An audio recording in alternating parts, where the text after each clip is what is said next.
মুভির শুরুতে প্রধান ক্যারেক্টার উইকে দেখানো হয়। উই হচ্ছে এই শপিং মলের মালিক। তার সবকিছু গোছালো এবং পরিষ্কার চাই। সে তার শপে এসে একটা সেলফে ময়লা দেখে এবং ব্যাগ অগোছালো অবস্থায় ছিল। এজন্য শপের কর্মীকে সে চাকরি থেকে বের করে দেয়। এরপর সে আরো একটা শপে গিয়ে একটা ছেলেকে দেখে। তার দিকে তাকিয়ে সে অবাক হয়ে যায়। ছেলেটির নাম জায়ান। তখন একজন মহিলা বলে সে একটা প্রোডাক্ট কিনেছে কিন্তু প্রোডাক্টটি ভালো না এবং সে শপের মালিককে খুব আজে বাজে ভাবে গালি দিচ্ছিল। উইয়ের ম্যানেজার তাকে এসব না দেখার জন্য নানাভাবে বাধা দেয়, কিন্তু উই দেখে নেয় এবং সে কাস্টমারের সাথে ঝগড়া বাঁধিয়ে দেয়। তখন সেখানে জায়ান আসে। জায়ান এই মহিলাটিকে একটি অফার দেয়, বলে আপনি আমাদের মল থেকে শপিং এবং মেকআপ করলে আপনাকে বিশেষ ডিসকাউন্ট দেওয়া হবে। এসব কথা শুনে মহিলাটি তার ঝগড়া বন্ধ করে ফেলে এবং বলে এই সেলসম্যান অনেক স্মার্ট, সে কত সুন্দরভাবে এই সিচুয়েশনটা হ্যান্ডেল করেছে। উইয়ের ম্যানেজার তাকে বলে এই সেলসম্যানের নাম জায়ান, সে আজই জয়েন করেছে এবং সে তার আগের কোম্পানিতে টপ সেলার ছিল। সন্ধ্যায় নতুন এমপ্লয়ীদের ওয়েলকাম পার্টিতে উই অনেক বেশি ড্রিঙ্কস করে ফেলে আর মাতাল হয়ে সে পুরুষের ওয়াশরুমে চলে যায়। জায়ানকে দেখে বলে তুমি কি আমাকে ফলো করছো? জায়ান বলে এটা জেন্টস টয়লেট। উই বলে সত্যি সে জেন্টস টয়লেটে ঢুকে পড়েছে। তখন হঠাৎ সে জায়ানের উপর পড়ে যায়। তখন অনিচ্ছাকৃতভাবে সে জায়ানের বেল্ট নিয়ে চলে যায়।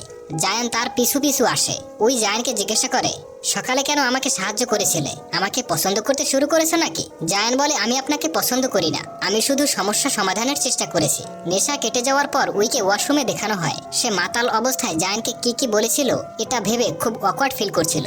পরদিন মলে উই জায়ানকে দেখে। তখন সে একজন কাস্টমারের হাত ধরে প্রোডাক্ট সম্পর্কে বলছিল, যা দেখে উই জেলাস হয় এবং জায়ানকে বলে আমি এখানের সব প্রোডাক্ট কিনে নেব। জায়ান তাকে বাহিরে নিয়ে আসে এবং বলে এসব কেন করছেন? উই বলে আমি তো তোমার সেলস বাড়াতে সাহায্য করেছি। এই বলে সে জায়ানকে মার্কেটিং ম্যানেজার পদে প্রমোশন দিতে চায়, কিন্তু জায়ান তাকে মানা করে দিয়ে বলে আসলে আপনি আমাকে পছন্দ করেন, তাই আমাকে অন্য মেয়েদের সাথে দেখে আপনি জেলাস ফিল করেছেন। তখনই শপের আরেকজন এমপ্লয়ের সাথে কাস্টমারের ঝগড়া লেগে যায়, তাই জায়ান তার সমাধান করতে ভেতরে চলে আসে। উই মনে মনে বলে পৃথিবীতে এই প্রথম ব্যক্তি যে আমাকে রিজেক্ট করে দিয়েছে। পরবর্তী সিনে উইকে জিমে দেখানো হয়। তার জিম ট্রেনার ও তার বন্ধু ইয়ং তাকে পছন্দ করে। সে সবসময় তাকে পটানোর জন্য নতুন নতুন কৌশল অবলম্বন করে। প্রতিদিনের মতো আজও যখন তাকে সে ইমপ্রেস করার চেষ্টা করছিল তখন উই রেগে যায়। ইয়াং তখন জিজ্ঞাসা করে আজ এত রেগে আছো কেন? উই বলে শপিং মলে আজ একজন নতুন এমপ্লয়ি এসেছে। সে নিজেকে অনেক বেশি হ্যান্ডসাম মনে করে, তাকে উচিত শিক্ষা দিতে হবে। এরপর মলে ইউজি এবং আরেকজন কর্মী ইউ এর সম্পর্কে কথা বলছিল। তারা বলে যখন থেকে মিস উই মালিক হয়েছে তখন থেকে অনেক এমপ্লয়ি তার আচরণে বিরক্ত হয়ে চাকরি ছেড়ে চলে গিয়েছে। তাদের কথাগুলো জায়ান শুনছিল। তখনই মলে কয়েকজন লোক এসে ভাঙচুর করতে শুরু করে এবং বলে এই মলের সমস্ত প্রোডাক্ট নকল এবং দামও অনেক বেশি। উই এসে বলে এসব বন্ধ করো আর এখান থেকে তোমরা চলে যাও, কিন্তু তারা তখন উইয়ের সাথে বাজে আচরণ করছিল এবং তাকে মারতে যায়। তখন জায়ান তাদেরকে মেরে উইকে নিয়ে সেখান থেকে পালিয়ে যায়। জায়ান বলে আপনি সবার সাথে উচ্চস্বরে কথা বলেন, এই জন্যই কেউ আপনাকে পছন্দ করে না। কিন্তু উই তার এসব কথা না শুনে জায়ানকে বলে তুমি আমাকে আপনি করে কেন বলছো? তুমি চাইলেই আমাকে নাম ধরে ডাকতে পারো। এসব শুনে জায়ান রাগান্বিত হয়ে বলে আমি আপনাকে সবসময় বাঁচাতে পারবো না, সবার সাথে ভালো ব্যবহার করার চেষ্টা করবেন। এরপর জায়ানকে টিউশন ক্লাসে দেখানো হয়। সে তার বইয়ের মধ্যে একটা চিঠি দেখতে পায় যেখানে লেখা ছিল আজ রাত 8টায় উইয়ের সাথে দেখা করতে এই ঠিকানায় চলে এসো। সে চিঠিটা ডাস্টবিনে ফেলে দেয়। অন্যদিকে উই জায়ানের জন্য অপেক্ষা করছিল। উইয়ের ম্যানেজার বলে জায়ান হয়তো টিউশন ক্লাসে গিয়েছে, এই জন্যই হয়তো সে আসতে পারেনি। এরপর সে জায়ানের টিউশন ক্লাসের সামনে চলে আসে। উই জায়ানকে জিজ্ঞাসা করে তুমি আমাকে ইগনোর কেন করছো? আমার সাথে দেখা করতে আসোনি কেন? সে বলে আমি ব্যস্ত ছিলাম। তখন উই তাকে একটা গাড়ির চাবি দেয় এবং বলে তুমি আমার জন্য কাজ করবে এবং আমি তোমাকে এই টিউশনের চেয়ে অনেক বেশি টাকা দেব। জায়ান গাড়ির চাবি না নিয়ে চুপচাপ সেখান থেকে চলে আসে। অন্যদিকে উইয়ের ফিউন্স জিনকে দেখানো হয়, যার সাথে তার বিয়ে ঠিক হয়েছে। সে হচ্ছে উইয়ের বাবার বন্ধুর ছেলে। সে উইকে খুব পছন্দ করে, কিন্তু উই তাকে মোটেও পছন্দ করে না, কারণ সে কোনো কাজ করতো না, শুধু শুধু বাবার টাকা খরচ করত। সে উইকে বলে আগামীকাল তাদের ফ্যামিলি পার্টিতে জয়েন করতে, কিন্তু সে রাজি হয় না। তার উল্টাপাল্টা আচরণ দেখে উই বিরক্ত হয়ে সেখান থেকে চলে যায়। তখন সে উইকে একটা উপহার দেয়। উপহারটি ভুলবশত নিচে পড়ে যায়। একটা গাড়ি এসে সেটা নষ্ট করে দেয়। এতে জিনের খুব মন খারাপ হয়, তাই সে বাধ্য হয়ে বলে আগামীকাল সে জিনের পার্টিতে অ্যাটেন্ড করবে। পরদিন সে মলে ঢুকতে জায়ানকে দেখেই তার সাথে কথা বলতে যায়, কিন্তু তার আগেই জিন চলে আসে। এসে বলে তুমি কাল বলেছিলে আমার পার্টিতে অ্যাটেন্ড করবে, তাই অনিচ্ছা সত্ত্বেও তাকে যেতে হয়। পরের দিন জিনের পরিবার ও উইয়ের পরিবার একসাথে লাঞ্চ করছিল এবং তারা তাদের ব্যবহৃত জিনিসের ব্র্যান্ড নিয়ে কথা বলছিল, যা শুনে উই খুব বিরক্ত হয়ে সেখান থেকে চলে আসে এবং জায়ানকে বলে, আমি চাই তুমি আমার বয়ফ্রেন্ড হয়ে যাও। জায়ান বলে, আমি আগেই না করে দিয়েছি। উই বলে, মাত্র 1 মাসের জন্য হলেও তুমি আমার বয়ফ্রেন্ড হয়ে যাও, তারপর আমি তোমাকে এই মলের ম্যানেজার বানিয়ে দেব এবং বছরে 15 দিন ছুটি পাবে। এসব শুনেও জায়ান না করে দেয়। তখন উই বলে, 2 দিন সময় দিলাম আমি তোমাকে, ভেবে জানাবে। পরে সে কার থেকে দেখে জায়ানকে একটি মেয়ে জড়িয়ে ধরেছে। পরবর্তী সিনে জায়ানের সাথে সেই মেয়েটিকে ডিনার করতে দেখা যায়। এই মেয়েটি হচ্ছে গুহি, যে জায়ানের ছোট বোন। আর তাদের কথা শুনে বোঝা যায় জায়ানের বাবা ঋণগ্রস্ত ছিল, যা তাকে পরিশোধ করতে হবে। তাই সে দিনরাত কাজ করে। আর গুহির ইচ্ছা সে অন্য দেশে গিয়ে পড়াশোনা করবে, কিন্তু স্কলারশিপ না পাওয়ার জন্য তার মন খারাপ ছিল। তখন সে বলে, তুমি মন খারাপ কেন করছো?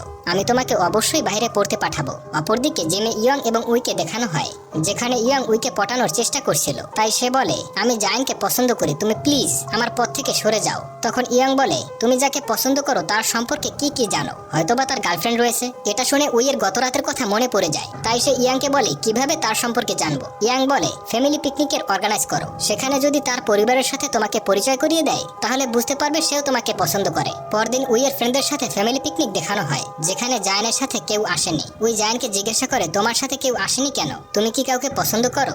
জায়ান বলে, তাতে তোমার কি? তারপর ওরা সবাই মিলে গেম খেলে। খেলা শেষে সবাই গিফট নিচ্ছিল। তখন জায়ান উইকে না দেখে খুঁজতে শুরু করে। যখন তাকে খুঁজে পায়, তখন উই রেল স্টেশনে বসে ড্রিঙ্কস করছিল। কাছে আসলে তাকে বলে, আমি কি এতটাই বদমেজাজি যে কেউ আমাকে পছন্দ করে না? আমি এই শপিং মলের দায়িত্ব থেকে রিজাইন করে নিব। জায়ান বলে, তুমি যেমন আছো সেরকমেরই ঠিক আছো। উই বলে, তাহলে তুমি কেন আমাকে পছন্দ করো না? আর আমি ছোটবেলায় এরকমের ছিলাম না। আসলে উই ছোটবেলায় এরকমের বদমেজাজি ছিল না। তাকে বলা হয়েছিল সফল ব্যক্তি হতে হলে অনেক বেশি স্ট্রিক্ট এবং রুট হতে হবে। জায়ান তার কান্না থামিয়ে তাকে সেখান থেকে নিয়ে আসে। পরদিন উইকে জিমে দেখানো হয়, যেখানে ইয়াং তাকে জিজ্ঞাসা করে, গতকাল গেম শেষে কোথায় গিয়েছিলে? উই বলে, আমার কিছুই মনে নেই। তখন তার মনে পড়ে যায় সে একটা বইতে পড়েছিল, কাউকে ভালোবাসায় আটকে রাখতে হলে তাকে জেলাস ফিল করাতে হবে। এরপর মলে জিনকে দেখা যায়, সে ফুল ও ডায়মন্ডের কিছু নেকলেস উপহার দেয়, কিন্তু বক্সে নেকলেস ছিল না। দোকানদার জিনকে বলে, তুমি যেই টাকা দিয়েছো সেই টাকা শুধু বক্সটাই পাবে। তখন এক ট্যাক্সি ড্রাইভার এসে ভাড়া চায়। এসব জায়ান তার সব থেকে দেখছিল আর হাসছিল।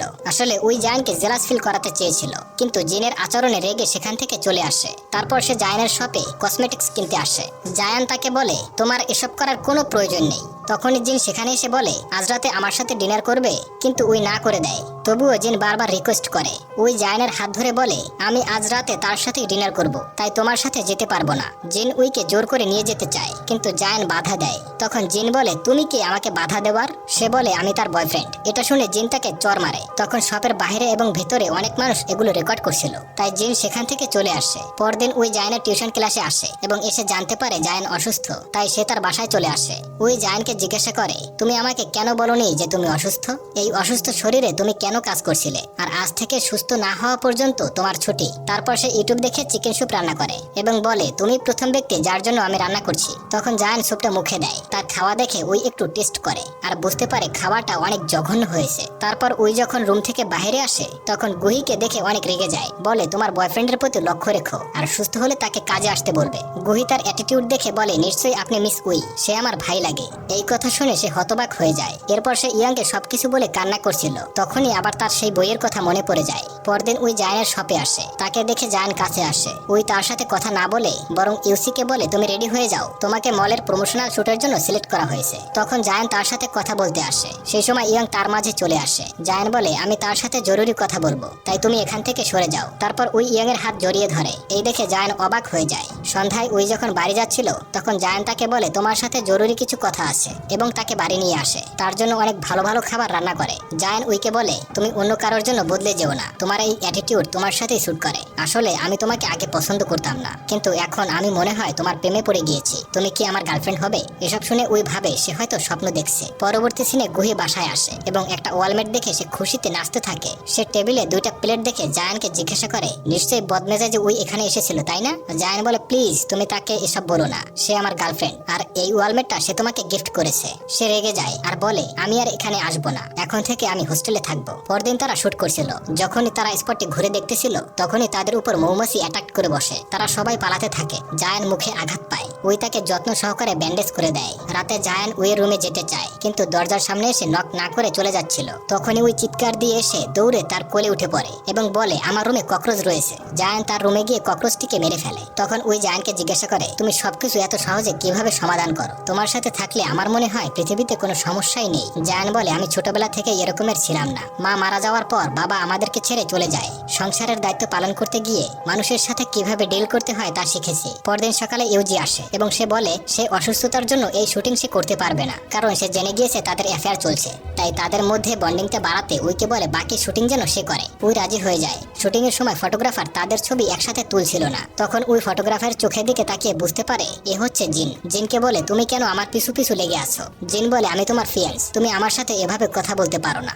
উই জিনকে বলে, তুমি আমার ফ্যামিলি ফ্রেন্ড, তাই জন্য তোমার এসব সহ্য করেছি, তাই প্লিজ এখন এখান থেকে চলে যাও। পরবর্তী সিনে জায়ান আর উইয়ের অ্যাড পুরো শহরে দেখাচ্ছিল, আর ইয়ং ফটোগুলো দেখে খুব মন খারাপ করে। পরে জায়ান গুহিকে উইয়ের সাথে দেখা করতে শপে নিয়ে আসে। গুহি তার ব্যবহারের জন্য উইয়ের কাছে ক্ষমা চায়। উই তাকে শপের সব থেকে দামি একটা নেল পালিশ গিফট করে। এরপর জায়ানের ঘরে তারা দুজন লাঞ্চ করছিল। তখন গুহি এসে বলে সে স্কলারশিপ পেয়েছে। গুহি উইকে বলে, আমি অন্য দেশে চলে যাচ্ছি, আজকের পর থেকে আমার ভাইয়ের সমস্ত দায়িত্ব তোমার। এরপর জায়ান এবং উই প্রথমবারের মতো পার্কে ডেট করতে আসে। জায়ান তাকে পার্কের সব আলো জ্বালিয়ে সারপ্রাইজ করে দেয়। আর সুন্দর মুভিটি এখানেই সমাপ্ত হয়।